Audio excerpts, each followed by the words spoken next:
Hi everyone, this is Wayne Rivers at FBI, where we build better contractors.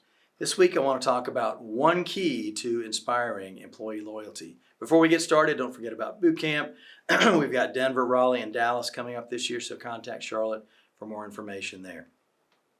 When I started my career many decades ago, it was sort of the conventional wisdom that you would throw in with a company and pretty much stay there your whole career.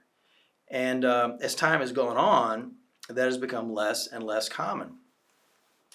In construction in particularly, we've been talking about the war for talent since the 1990s. Now, I don't remember which writers or magazines labeled it the war for talent, but surely the war is not over, and I don't know who's won. We're all still trying to get out there and trying to find better ways to attract and retain. So now what about this is important to you? Well, I read an article in the Chief Executive Newsletter in November of 23, and they talked about one key to retaining employees. So attracting is one piece of the equation, but retaining is certainly as big a piece of the equation. How do you retain talent? According to this article by Ann Chow, 94% of employees said that they would stay at a job longer if the job offered training and development. Every contractor wants to grow. Every contractor wants to grow volume, grow alongside your customers, gather new customers, et cetera, et cetera. But what about growing your people?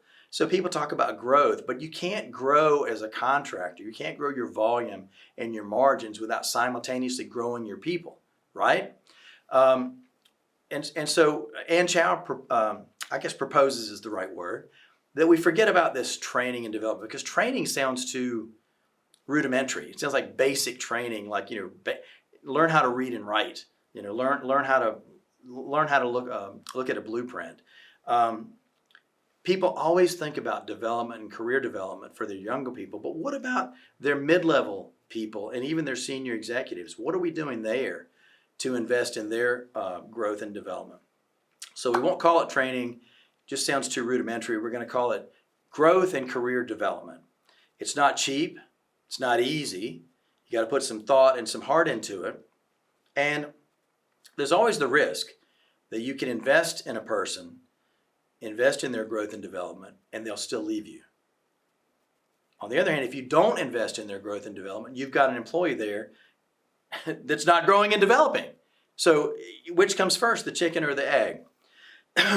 Growth and career development is worth a lot more money than anything you'd put into it. And if you can retain your employees, especially your high potential, high talent employees, then by gosh, why wouldn't you do it? So I'd like to hear what you have to say. Do you have pushback on that? Some people are reluctant to put a lot of money into career development for their people. What do you think? What's the other side of the coin look like? Share with us in the comments. This is Wayne Rivers at FBI, where we build better contractors.